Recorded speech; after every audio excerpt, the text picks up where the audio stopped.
मेरे घर के हालात बहुत खराब थे। ऐसे हालातों में गुजारा करना बड़ा मुश्किल हो रहा था। हम लोग गांव में रहा करते थे। मेरे दादा दादी की मौत हो चुकी थी, लेकिन मेरे पापा बड़े ही हरामखोर थे। मेहनत मजदूरी करना जानते ही नहीं थे।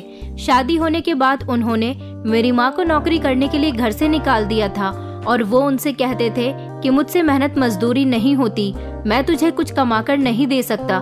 तू अगर मेरे साथ गुजारा करना चाहती है तो कर सकती है, वरना तू अपने मायके वापस चली जा। मेरी माँ पिताजी की ऐसी बातें सुनकर बहुत उदास हो गई थी। वो ऐसे इंसान के साथ जिंदगी गुजारना तो नहीं चाहती थी, मगर वो अपने मायके भी नहीं जा सकती थी, क्योंकि वो ये बात अच्छी तरह से जानती थी कि अगर वो अपने मायके चली गई तो वहाँ पर उनकी भाभियाँ उनका बुरा हाल कर देंगी, उनको सुकून से नहीं रहने देंगी। इसलिए मेरी माँ ने यही सोचा कि उन्हें जैसे तैसे जिंदगी इसी घर में गुजारनी होगी। और फिर कुछ समय बाद मेरी माँ को पता चला कि वो प्रेग्नेंट है। मेरी माँ इस बच्चे की खातिर भी मेरे पिता को छोड़कर नहीं जा सकती थी। अब उनके पास नौकरी करने के अलावा कोई दूसरा रास्ता नहीं था, क्योंकि घर के हालात बहुत खराब हो गए थे। घर में खाने पीने के लिए कुछ भी नहीं बचा था। मेरे पिताजी शराबी थे। उनके शराब पीने की लत ने उनके पूरे घर को तबाह करके रख दिया था। मेरी माँ जितना कमा कर लाती, पिताजी उनसे ले लिया करते थे और वो शराब के अड्डे पर जाकर बैठ जाते थे। महंगी से महंगी शराब पिया करते थे। यही वजह थी कि उन्होंने माँ को नौकरी करने के लिए घर से निकाल दिया था। इसमें उनका बहुत फायदा था। वो सारा दिन शराब के नशे में धुत पड़े रहते थे और मेरी माँ ऐसी हालत में भी लोगों के घरों में जाकर काम किया करती थी। मेरी माँ को ऐसी हालत में ना तो किसी तरह का आराम मिल पा रहा था, ना कोई खुशी, और ना ही उनको खाने के लिए कुछ मिलता था। वो जिन लोगों के घरों में काम करती थी, उनके घर में अगर कभी कभी खाना बच जाता तो वो लोग मेरी माँ को खाना दे दिया करते थे। इस तरह मेरी माँ घर आने के बाद खाना खा लिया करती थी और उसमें भी थोड़ा सा खाना पिताजी के लिए बचा दिया करती थी। एक औरत गरीब इंसान के साथ जिंदगी गुजार सकती है, मगर शराबी इंसान के साथ जिंदगी गुजारना बड़ा मुश्किल होता है। मेरी माँ ने मेरे पिता को ना छोड़ने का फैसला बहुत गलत किया था, क्योंकि वो नहीं जानती थी कि मेरे पिता कितने गिरे हुए इंसान थे। उन्होंने अपने फायदे के लिए ही तो मेरी माँ को मजबूर कर दिया था। वो चाहे तो अपने मायके जा सकती हैं, वरना नौकरी कर सकती हैं, क्योंकि दोनों ही हाल में मेरे पिताजी का फायदा था। वो ये बात अच्छी तरह से जानते थे कि मेरी माँ कभी भी अपने मायके नहीं जाएगी, क्योंकि मेरे पिताजी की हरकतें जानते हुए भी मेरी माँ के भाई भाभी ने मेरी माँ को घर से निकालने के लिए उनकी शादी एक शराबी के साथ कर दी थी। ये भी नहीं सोचा कि वो सारी जिंदगी किस तरह इस आदमी के साथ गुजारा करेगी। कुछ भाई भाभियाँ ऐसे ही होते हैं जिन्हें अपने घर की बहनें बोझ लगती हैं। जब बच्चों के सर पर उनके माता पिता का साया नहीं होता तो लोग उनका फायदा उठाने लगते हैं। मेरी माँ बहुत मजबूर थी, बहुत तकलीफ से गुजर रही थी। बड़ी मुश्किल से उन्होंने मुझे जन्म दिया था। मेरी माँ के अंदर बहुत कमजोरी आ गई थी। उसके बाद उन्हें मेरी भी परवरिश करनी थी। मेरे जन्म के दूसरे ही दिन मेरे पिता ने मेरी माँ को बहुत मारा था और उनसे कहा था कि जाकर पैसे लेकर आ, मुझे शराब की लत लग रही है। मेरी माँ मौत से लड़कर मुझे जन्म दे चुकी थी, तो ऐसी हालत में वो घर से निकलकर कामकाज कैसे कर सकती थी। मेरे पिता एक ऐसे इंसान नहीं, बल्कि इंसान के रूप में दरिंदा थे, जिन्होंने मेरी माँ के साथ बहुत बुरा किया था। मेरी माँ रो रही थी, बिलख रही थी, मगर उनका कहना यही था कि अगर तूने मुझे पैसे नहीं लाकर दिए तो मैं तेरी बेटी को बेच दूंगा। मेरी माँ बहुत मजबूर थी। उसकी हालत ऐसी नहीं थी कि वो कोई काम काज कर सके या फिर बिस्तर से भी उठ सके। बड़ी मुश्किल से मेरी माँ मुझे गोद में लेकर चलती हुई उस घर की मालकिन के पास गई, जिनके यहाँ वो काम किया करती थी। वो मालकिन बहुत अच्छी औरत थी। उसने जब देखा कि अभी 2 दिन पहले ही तो मेरी माँ ने बच्ची को जन्म दिया है और अब वो उनके यहाँ उसको गोद में लेकर चलती हुई क्यों आ रही है, उन्होंने इस बारे में मेरी माँ से पूछा तो मेरी माँ ने उनको पूरी कहानी बताई कि उनका पति किस तरह से उन पर अत्याचार कर रहा है। मालकिन को मेरे पिता पर बड़ा गुस्सा आया था और मेरी माँ पर बहुत रहम आया था। उन्होंने कहा, अगर तुम्हारा पति ऐसा ही है तो फिर तुमने इस बच्ची को क्यों जन्म दिया? तुम्हें इस बच्ची को अपने पेट में ही मार देना चाहिए था। तुम्हारा पति शराबी है, कोई काम धंधा भी नहीं करता, तो तुम कैसे अपने और अपनी बेटी का गुजारा करोगी? मेरी माँ कहने लगी कि जिस तरह मैं पहले करती थी उसी तरह से कर लूंगी, मगर अभी आप मेरी मदद कर दो। अभी मेरी हालत ऐसी नहीं है कि मैं आपके घर पर काम करूं। आप मुझे थोड़े से पैसे उधार दे दो ताकि मैं अपने पति को दे सकूं। मैं काम करके आपके सारे पैसे वापस लौटा दूंगी। मालकिन कहने लगी कि अच्छा ठीक है, मैं तुम्हारी मदद करने के लिए तैयार हूँ। उन्होंने मेरी माँ को थोड़े से पैसे दे दिए और मेरी माँ ने ले जाकर वो पैसे मेरे पिता को दे दिए। मेरे पिता पैसे लेकर शांत हो गए थे। उन्होंने मेरी माँ को धमकाना बंद कर दिया था और शराब के अड्डे पर चले गए थे। कुछ दिन तक मेरे पिता शराब के अड्डे से वापस नहीं आए थे। वो शराब पीने में मेरी माँ के सारे पैसे उड़ाकर आ गए थे। कुछ दिन पूरे हुए तो उन्होंने फिर से वही हरकत करनी शुरू कर दी। फिर से मेरी माँ को पैसों के लिए तंग करना शुरू कर दिया था। इस घर की एक एक चीज मेरे पिता शराब के चक्कर में बेच चुके थे। अब तो इस घर में कुछ ऐसा कीमती भी नहीं बचा था जिसे मेरे पिता बेचते। वो बार बार मेरी माँ को धमकाया करते थे कि वो उनको पैसे लाकर दे, वरना वो उनकी बेटी को बेच देंगे।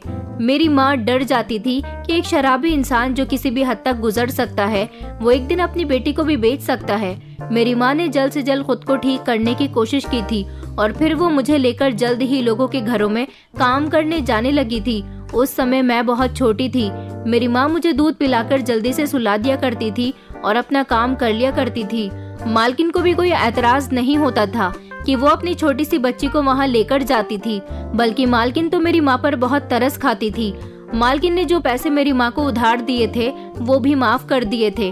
उन्होंने कहा था कि तुम बहुत परेशान हो, मैं तुमसे वो पैसे नहीं लूंगी।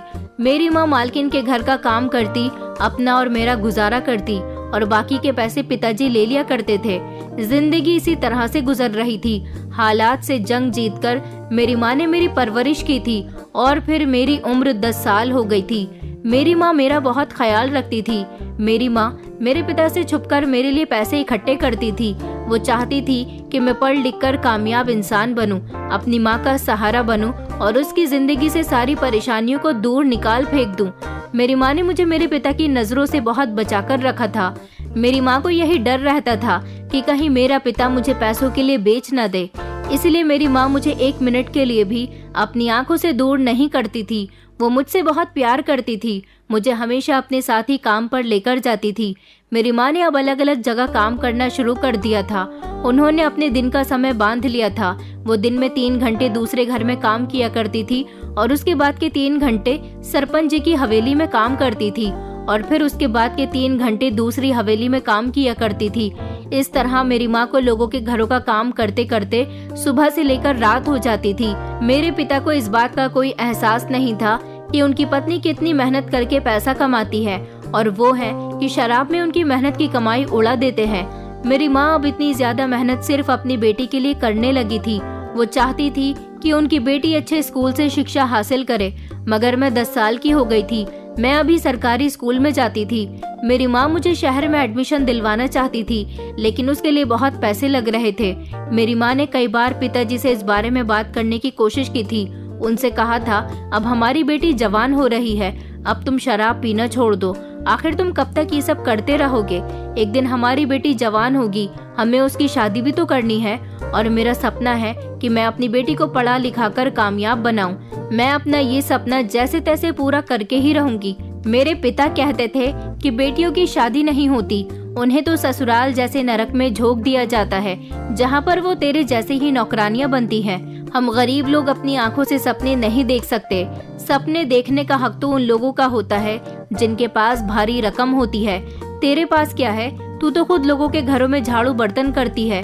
मेरी माँ कहने लगी, मगर मैं मेहनत से पैसा कमाती हूँ, तुम्हारे जैसी तो नहीं हूँ जिसने सारी जिंदगी कोई मेहनत ही न की हो। मेरी माँ जिस हवेली में काम करती थी उस हवेली की मालकिन बहुत पढ़ी लिखी थी।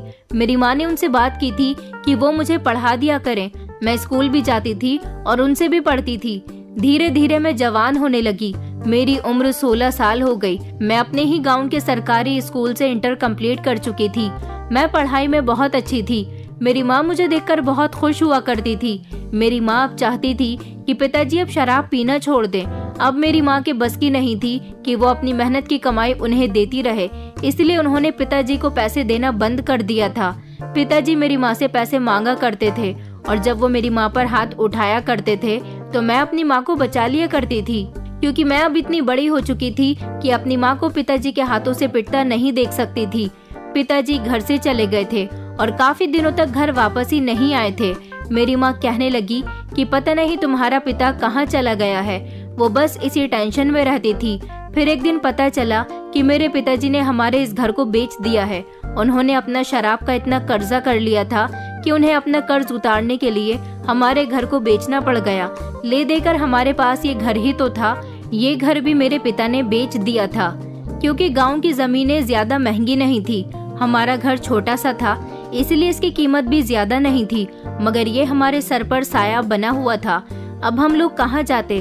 बड़ी मुश्किल से हमें अपने ही गांव में एक किराए का मकान मिल गया था। मेरी माँ के लिए अब घर का किराया देना भी बढ़ गया था। पिताजी की इतनी उम्र आ गई थी, मगर वो सुधरने का नाम ही नहीं ले रहे थे। एक के बाद एक वो मेरी माँ की जिंदगी में मुसीबतें खड़ी करते जा रहे थे। मैं अपनी माँ की परेशानी देखकर बहुत परेशान रहती थी। मेरी माँ मुझे कहती थी कि तुम बस अपनी पढ़ाई पर ध्यान दो, बाकी का सब मुझ पर छोड़ दो। अब हमारे सर पर छत भी नहीं थी। मेरा इंटर कंप्लीट हुए अभी 3 महीने गुजरे थे और मुझे कॉलेज में भी एडमिशन लेना था, मगर एडमिशन लेने के लिए मेरी माँ के पास पैसे ही नहीं थे। उन्होंने कुछ पैसे जोड़कर रखे हुए थे। उन्होंने मुझे शहर भेज दिया था और कहा था कि जाकर तुम अपने एडमिशन का बंदोबस्त करो, अभी तो इतने पैसे ही ले जाओ, थोड़े पैसों का इंतजाम मैं बाद में कर दूंगी। मैं जितने पैसे लेकर गई थी उन पैसों में मेरा एडमिशन हो गया था। मेरी माँ की बिना थी जो मेरा एडमिशन हो गया था, वरना मैं शायद कभी पढ़ न पाती। मेरी माँ मेरी पढ़ाई पूरी करवाने के लिए मेहनत में लगी हुई थी। उसके बाद पिताजी ने हम पर एक और मुसीबत डाल दी थी। पिताजी ने किसी कंपनी के एजेंट से बात की थी। उन्होंने अपने नाम पर लोन पास करवाया था। मेरे पिताजी को पैसों की बहुत जरूरत पड़ रही थी। ऐसा इसलिए था क्योंकि वो महंगी महंगी शराब पिया करते थे। मेरे पिताजी ने अपने शराब का कर्ज पूरा करने के लिए हमारा घर भी सस्ते दामों में बेच दिया था और अब वो इस लोन को लेने की तैयारी कर रहे थे ताकि महंगी से महंगी शराब पी सके। हमें पता चला कि मेरे पिताजी ये हरकत करने जा रहे हैं, तो मेरी माँ ने पिताजी के साथ रहना बिल्कुल भी पसंद नहीं किया। अब ये सब कुछ मेरी माँ की बर्दाश्त से बाहर हो चुका था। मेरी माँ जानती थी कि अब उनके पति ने उन्हें कहीं मुंह दिखाने लायक नहीं छोड़ा, इसलिए मेरी माँ ने खामोशी से अपना और मेरा सामान बांधा और हम दोनों माँ बेटी रात के अंधेरे में अपना गांव छोड़कर भाग गए थे। क्योंकि मेरी माँ ये बात अच्छी तरह से जानती थी कि पिताजी ने लोन ले लिया तो उसको चुकता कौन करेगा। उस लोन को भी मेरे पिताजी मेरी माँ पर ही डाल देंगे। मेरी माँ इतनी मुश्किल से मुझे पढ़ा रही थी, हम सबका गुजारा कर रही थी और मेरे पिताजी थे कि मेरी माँ को कर्ज तले दबाए जा रहे थे। हम लोग भागकर शहर आ गए थे। मेरी माँ ने कहा था कि मैंने बहुत कोशिश की कि तुम्हारा पिता सुधर जाए, मगर वो इंसान कभी नहीं सुधर सकता। हम लोगों को इस शहर आने के बाद बहुत राहत मिली थी। मेरी माँ के पास कुछ पैसे थे, हमने एक किराए पर घर ले लिया था। मेरी माँ ने गांव की तरह यहाँ पर भी लोगों के घरों में काम करना शुरू कर दिया था। इस शहर में बहुत महंगाई थी और जिस घर में हम रहते थे वो घर भी बहुत महंगा था। घर का गुजारा करना थोड़ा मुश्किल हो रहा था, इसलिए मैंने स्कूल में टीचिंग की जॉब करना शुरू कर दी थी। मैंने सोचा था कि मैं जॉब भी करती रहूंगी और अपनी पढ़ाई भी करती रहूंगी। अभी मेरी सैलरी बहुत कम थी। हम दोनों माँ बेटी मिलकर कमाया करते थे और अपना गुजारा किया करते थे। यहाँ पर हमारी जिंदगी बहुत सुकून से गुजर रही थी, क्योंकि यहाँ ना तो हमें पिताजी की टेंशन थी और ना ही मेरी माँ को मेरे पिताजी के जुल्मों का शिकार होना पड़ता था। इसी तरह कई साल गुजर गए। मैं डॉक्टर तो ना बन सकी, मगर हम दोनों माँ बेटी की जिंदगी खुशहाल गुजर रही थी। हमारे पीछे वहाँ मेरे पिता का क्या हाल हो रहा था क्या नहीं, हमने ये भी जानने की कोशिश नहीं की। हमें शहर आए हुए 7 महीने होने वाले थे। मैं हर रोज स्कूल की छुट्टी होने के बाद घर के लिए निकलती, तो इस दौरान मैंने नोटिस किया था जब मैं स्कूल से निकलती हूँ तो कोई उस रास्ते पर मेरा पीछा करने लग जाता है और मैं जैसे ही पीछे पलटकर देखती हूँ तो कोई भी नहीं होता। समझ नहीं आ रहा था कि मेरे साथ ऐसा क्यों हो रहा है। मैंने इस बारे में अपनी मम्मी को कुछ नहीं बताया था, क्योंकि वो पहले से ही मेरे लिए काफी परेशान रहती थी। अब ये बात बताकर मैं उन्हें और परेशान नहीं करना चाहती थी। मेरे कॉलेज की पढ़ाई भी अच्छी चल रही थी। स्कूल के प्रिंसिपल ने अब मेरी सैलरी बढ़ा दी थी, इसलिए मैंने अपनी माँ से मना कर दिया था कि आपको नौकरी करने की जरूरत नहीं है। अभी हम लोग किराए के ही घर में रह रहे थे। मैंने अपनी माँ से कहा था कि अब आप आराम किया करो, आपकी बेटी इस लायक हो गई है कि आपका और अपना खर्च उठा सकती है। मेरे ऐसा कहने पर मेरी माँ को एक अजीब सी तसल्ली मिली थी और वो बहुत खुश हुई थी, क्योंकि मेरी माँ कई सालों से नौकरी कर करके थक चुकी थी। लेकिन मैं अब उस इंसान की वजह से परेशान रहती थी जो मेरा पीछा किया करता था। मेरा पीछा क्या सच में कोई करता था या फिर ऐसा मेरा वहम था, ये मैं समझ नहीं पा रही थी, क्योंकि ऐसा अब मेरे साथ हर बार होता था। जब जब मैं घर से निकलती थी तब तक मुझे ऐसा लगता था जैसे किसी की नजर मुझ पर पड़ रही है, और मैं जैसे ही पीछे पलटकर देखती तो कोई भी नहीं होता था। काफी दिन हो गए थे, मैं बहुत तंग आ गई थी। इसलिए मैंने सोचा कि अब मैं इस बारे में पता लगाऊं कि आखिर मेरा पीछा कौन कर रहा है, क्योंकि काफी समय बाद हम दोनों माँ बेटी की जिंदगी में इतने सुकून के दिन आए थे। अब मैं दोबारा से बेचैन रहने लगी थी, सिर्फ इसी वजह से कि मेरा पीछा कौन करता है। मगर काफी दिन गुजर गए थे, मैं ये बात नहीं जान पाई थी। शायद कोई नहीं था, ये सिर्फ मेरा वहम था। मैं शायद इस छोटी सी बात को लेकर ऐसे ही परेशान हो रही थी। मैं अपनी माँ को भी परेशान नहीं करना चाहती थी। मैं अपनी माँ को हर तरह का आराम देना चाहती थी। इसलिए इतना लंबे समय गुजर जाने के बाद भी मैंने इस बारे में अपनी माँ को नहीं बताया था कि कोई मेरा पीछा करता है। ये बात मैंने छुपा दी थी। मैं खुद नहीं जानती थी कि क्या सच में मेरे साथ ऐसा हो रहा है या फिर मेरी कोई गलतफहमी है। मैं किसी भी नतीजे पर नहीं पहुंच पा रही थी, क्योंकि मैं बहुत परेशान हो चुकी थी। मेरी नौकरी काफी अच्छी चल रही थी। स्कूल के प्रिंसिपल ने मेरी काबिलियत देखते हुए 2 बार मेरी सैलरी बढ़ा दी थी। मैं बहुत खुश थी कि सब कुछ बिल्कुल ठीक चल रहा था। बस टेंशन तो इसी बात की थी कि जो हादसा मेरे साथ हर बार स्कूल से निकलने पर हो रहा था। एक दिन मैं बहुत खुश थी क्योंकि स्कूल की सारी ही टीचर्स मेरी फ्रेंड्स बन गई थी और हम सब लोग घूमने के लिए जाने वाले थे। जब हम लोग वहाँ घूमने के लिए गए तो मैंने देखा कि वहाँ भी कोई मेरा पीछा कर रहा था। मेरी समझ नहीं आ रहा था कि मुझे ऐसा अजीब अजीब सा क्यों लगता था। अब तो मैं स्कूल से भी नहीं निकल रही थी, मेरे साथ यहाँ स्कूल की टीचर्स मौजूद थी, तो फिर उनके होते हुए भी मुझे एक अजीब सा डर महसूस हो रहा था। मुझे मम्मी की भी फिक्र होती थी। मैं बार बार उन्हें फोन करके पूछती थी कि वो ठीक तो है ना। मम्मी कहती थी कि तुम मेरी तरफ से परेशान मत हुआ करो, तुम पहली बार तो अपने दोस्तों के साथ घूमने गई हुई हो, तुम वहाँ खूब एंजॉय करो। और फिर फाइनली पूरे 1 हफ्ते की ट्रिप एंजॉय करने के बाद हम लोग वापस अपने घर आ गए थे।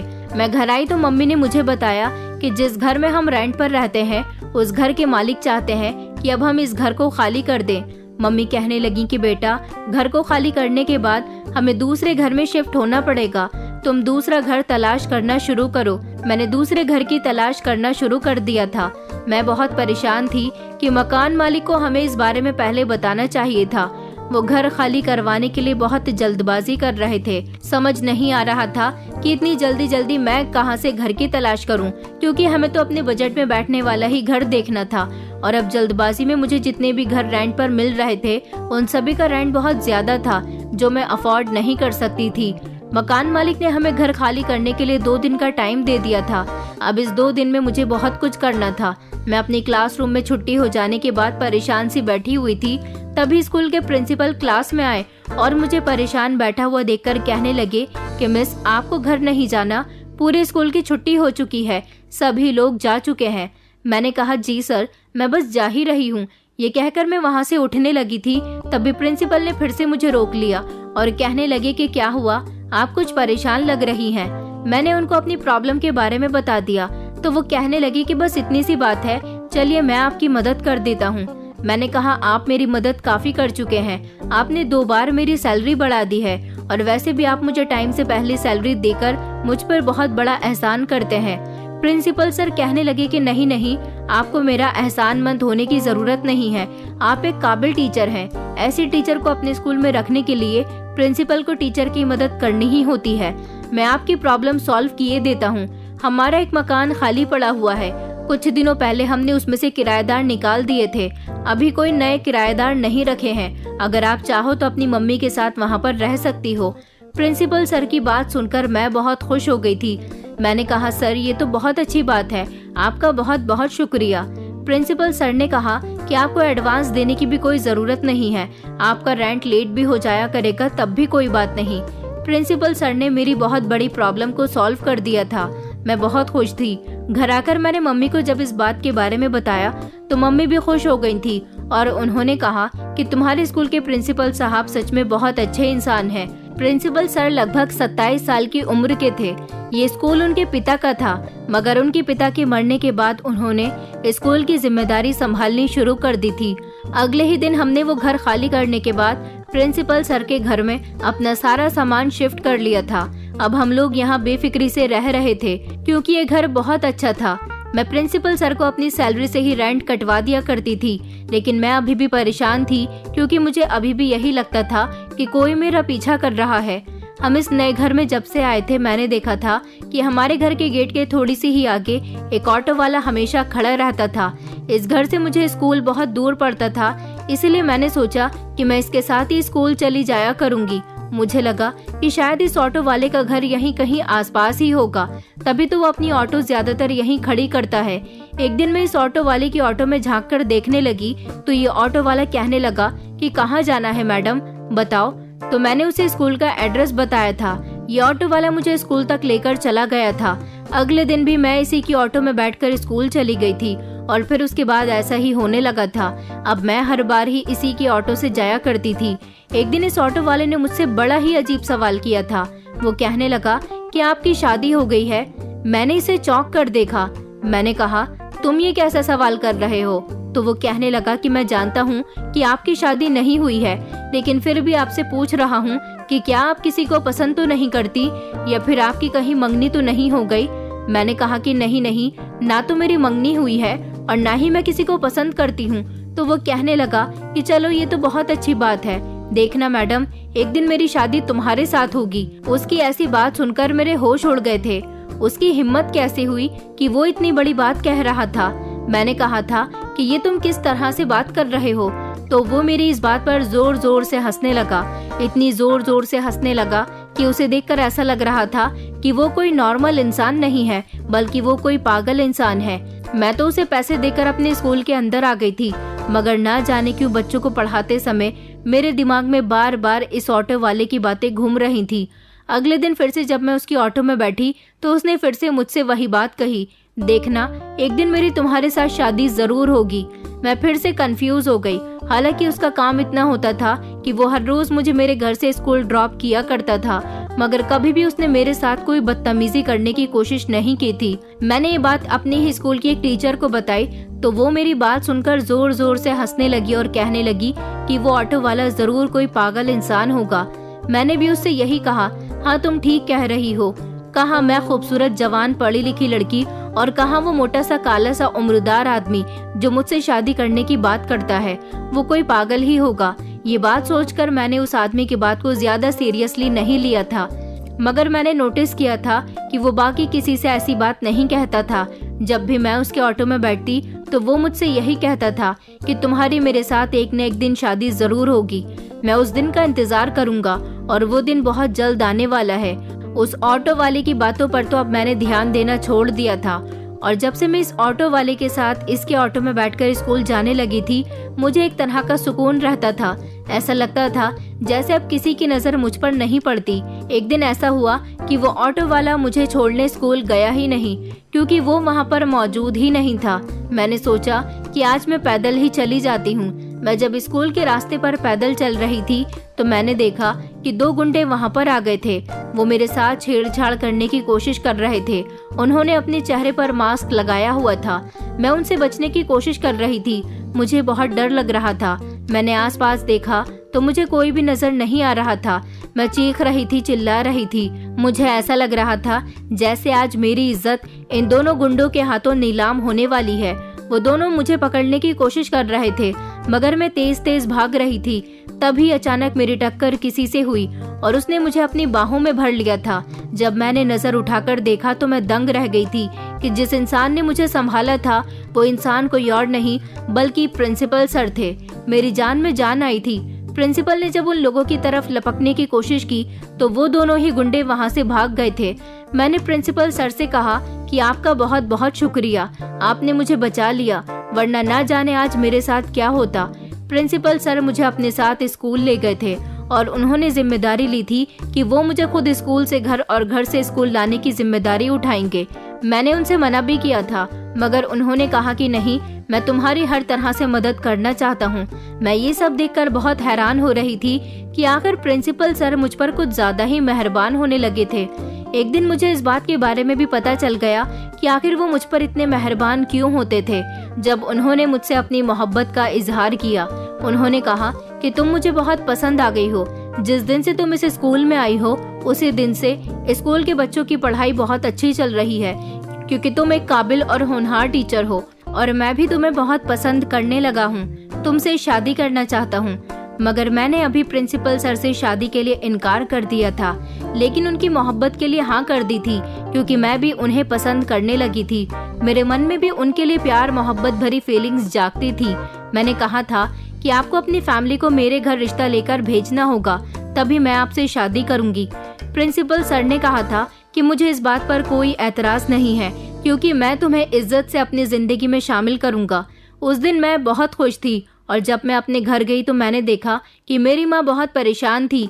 मैंने अपनी माँ से कहा कि माँ, क्या हुआ है, आप इतनी परेशान क्यों नजर आ रही हो? तो माँ कहने लगी कि बेटा, कल स्कूल से घर मत आना। मैंने माँ से कहा कि आप ये कैसी बातें कर रही हो, घर नहीं आऊँ तो फिर कहाँ जाऊँ? माँ कहने लगी कि बेटा, एक बहुत बड़ी इमरजेंसी आ गई है, प्लीज तुम कल स्कूल से घर मत आना। तुम कल सुबह जब स्कूल के लिए जाओ तो अपनी किसी दोस्त वगैरह के घर चली जाना और 2-3 दिन वहाँ पर गुजार कर आना। मैंने माँ की किसी बात को नहीं समझा था कि वो क्या कहना चाह रही थी, मगर मैंने इतना जरूर देखा था कि वो बहुत परेशान थी, और वो परेशान सिर्फ अभी से ही नहीं थी, बल्कि पिछले 2-3 दिन से परेशान थी। मैं स्कूल के काम में इतनी घिरी हुई थी कि मुझे उनकी परेशानी तसल्ली से पूछने का मौका ही नहीं मिला था। फिलहाल मेरे लाख पूछने के बावजूद भी मेरी माँ ने मुझे अपनी परेशानी के बारे में नहीं बताया था। उस रात तो जैसे तैसे मैं अपने कमरे में जाकर सो गई थी। सुबह जैसे ही मैं उठी तो मेरी माँ ने मुझे मेरा सामान बांध कर दे दिया और कहने लगी कि ये तुम्हारा सामान है, 2-3 दिन तक तुम यहाँ पर मत आना। मैंने अपनी माँ से कहा, मगर आप ऐसा क्यों कर रही हो? माँ ने कहा, तुम्हें मेरी कसम है, तुम इस बारे में कुछ ना ही पूछो तो अच्छा होगा। बस तुम यहाँ से चली जाओ, मैं तुम्हें खुद फोन करूंगी और तुम्हें बताऊंगी कि तुम्हें कब आना है। अभी तुम यहाँ से जाओ। मेरी माँ ने मुझे घर से निकालकर अंदर से दरवाजा बंद कर लिया था। कुछ समझ नहीं आ रही थी कि मैं क्या करूं। फिलहाल मैं अपने सामान सहित स्कूल चली गई थी। फिर जब छुट्टी का टाइम हुआ तो मैं सोचने लगी कि मैं अपने दोस्त के घर जाऊं या फिर अपने घर जाऊं। प्रिंसिपल सर ने मुझसे कहा था कि मैं तुम्हें तुम्हारे घर छोड़ देता हूँ, क्योंकि अब वो ही मुझे स्कूल से घर ले जाते थे और घर से स्कूल। मगर आज तो मेरी माँ ने मुझे मना किया हुआ था कि मुझे घर नहीं जाना, इसलिए मैंने प्रिंसिपल सर से कह दिया कि आप मुझे मेरी दोस्त दीपिका के घर छोड़ दीजिए। प्रिंसिपल सर ने मुझसे पूछा भी था कि क्या हुआ, कोई परेशानी है क्या, मगर मैंने उन्हें कुछ नहीं बताया। उनसे कह दिया कि नहीं, आज मुझे अपनी दोस्त से मुलाकात करनी है। इसलिए प्रिंसिपल सर सामान को देखकर समझ तो रहे थे कि जरूर कोई बड़ी बात है, मगर मैंने उन्हें कुछ नहीं बताया था, इसलिए वो भी मुझसे जबरदस्ती कुछ नहीं पूछ सकते थे।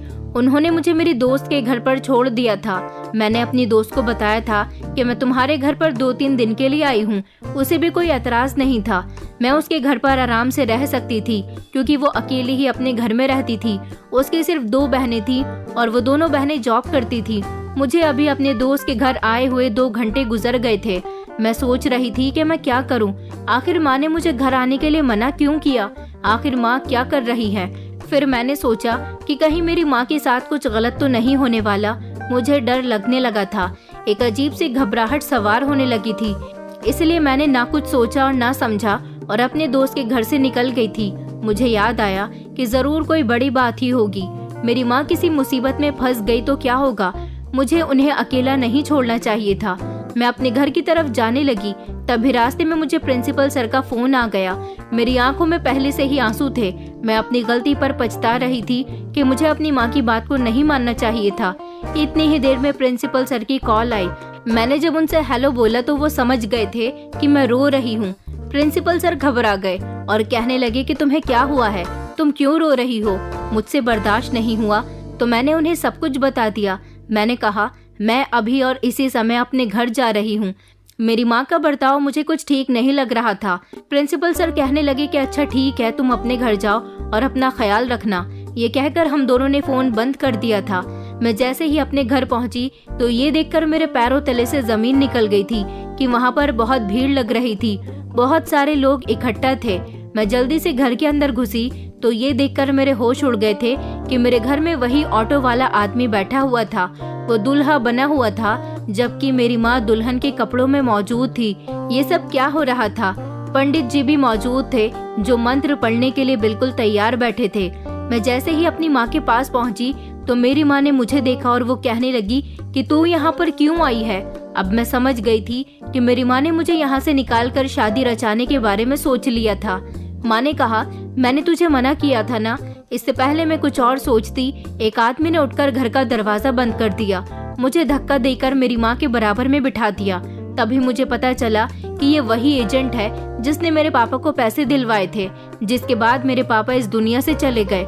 अब वो लोन के पैसे हमसे वसूलना चाहता था। पहले उसने अपने गुंडे भेजकर मुझे मारने की कोशिश की थी। वो गुंडे मेरी इज्जत खराब नहीं करने आए थे, बल्कि मुझे पकड़कर मारना चाहते थे। और इससे पहले भी उसके आदमी कई बार मेरा पीछा कर चुके थे, मगर उसे मारने से ज्यादा मेरे घर आना बेहतर लगा। इसलिए वो ऑटो वाला बनकर मेरे स्कूल जाने के बाद मेरी माँ से मिलने यहाँ आता था और मेरी माँ को ब्लैकमेल किया करता था कि तुम दोनों माँ बेटी मुझे पैसे दे दो, क्योंकि मेरे पिता ने जब उसके लोन के पैसे चुकता नहीं किया तो उसे पता चला कि मेरे पिता की पत्नी और एक बेटी भी है। वो हमें तलाश करने लगा और फिर एक दिन ऐसा हुआ कि उसे पता ही चल गया कि हम इस शहर में रहते हैं। वो मेरी माँ को घर जाकर धमकाया करता था, या तो वो उससे शादी करे या फिर अपनी बेटी की शादी उससे करवा दे। लेकिन मेरी माँ मेरी जिंदगी के बदले अपनी जिंदगी तबाह करने के लिए तैयार थी, क्योंकि वो जानती थी कि मेरे पिता ने शुरू से लेकर अब तक हम लोगों के साथ बहुत गलत किया और ये एजेंट भी बहुत खतरनाक आदमी था। ये अपना भेष बदलकर यहाँ मेरी माँ से मिलने आता था। मैंने उस ऑटो वाले से कहा कि प्लीज मेरी माँ को छोड़ दो, तो वो कहने लगा कि तुम मेरे पैसे दे दो, मैं तुम दोनों को छोड़ दूंगा। मैंने उसे लाख समझाने की कोशिश की, मगर वो मेरी और मेरी माँ की बात सुनने के लिए तैयार ही नहीं था। वो कहने लगा, अगर तुम लोगों की नियत ही नहीं है मेरे पैसे देने की, तो फिर मैं तेरी ही बेटी से शादी करूंगा। ये अभी जवान है और खूबसूरत है। वो मेरे साथ जबरदस्ती करने लगा और पंडित जी से कहने लगा कि मंत्र पढ़ना शुरू करो। मैं चीख रही थी, चिल्ला रही थी। इतनी ही देर में धड़ाम से दरवाजा खुला और पुलिस हमारे घर के अंदर आ गई थी। पुलिस को देखकर हम सब हैरान रह गए थे कि पुलिस को यहाँ किसने बुलाया था। फिर मुझे पता चला कि पुलिस को तो प्रिंसिपल सर लेकर आए थे। उन्होंने मुझे फोन पर परेशान देख लिया था और वो समझ गए थे कि जरूर कोई बड़ी बात है, इसलिए वो पुलिस को लेकर मेरे घर आ गए थे। और यहाँ आने के बाद पुलिस को सब कुछ पता चल गया था। पुलिस ने उस ऑटो वाले को गिरफ्तार कर लिया था और पुलिस उसे गिरफ्तार करके ले जा चुकी थी। मेरे पिता मर गए, मगर उन्होंने सारी जिंदगी मेरी माँ को परेशान किया। शायद उनको नर्क में भी जगह नहीं मिलेगी, क्योंकि उन्होंने मेरी माँ को बहुत तंग किया। प्रिंसिपल सर ने उस आदमी को कड़ी से कड़ी सजा दिलवाई थी और फिर प्रिंसिपल सर ने मेरी पूरी जिम्मेदारी उठाने का फैसला किया। उन्होंने मेरी माँ से मेरा हाथ मांग लिया और उन्होंने मेरे साथ शादी कर ली। मैं अब प्रिंसिपल के साथ एक खुशहाल जिंदगी गुजार रही हूँ। लेकिन मैं उन मर्दों से यही कहना चाहूंगी कि अपने गलत शौक पूरे करने के लिए किसी को मुसीबत में मत डालो। सामने वाले की मजबूरी समझो। कहीं ऐसा न हो कि आपके शौक पूरे करते करते आपसे तंग आने वाला इंसान खुद बर्बाद हो जाए, क्योंकि जीते जी तो तुम जो चाहे कर सकते हो, मगर मरने के बाद तो तुम्हें माफी मांगने तक का मौका नहीं मिलेगा। मेरे पिता को उनके किए की सजा जीते जी तो नहीं मिल सकी, मगर मुझे उम्मीद है कि भगवान ने उनको उनके किए की सजा जरूर दी होगी, क्योंकि उन्होंने मेरी माँ को बहुत सताया था। दोस्तों, उम्मीद करती हूँ आपको हमारी कहानी पसंद आई होगी।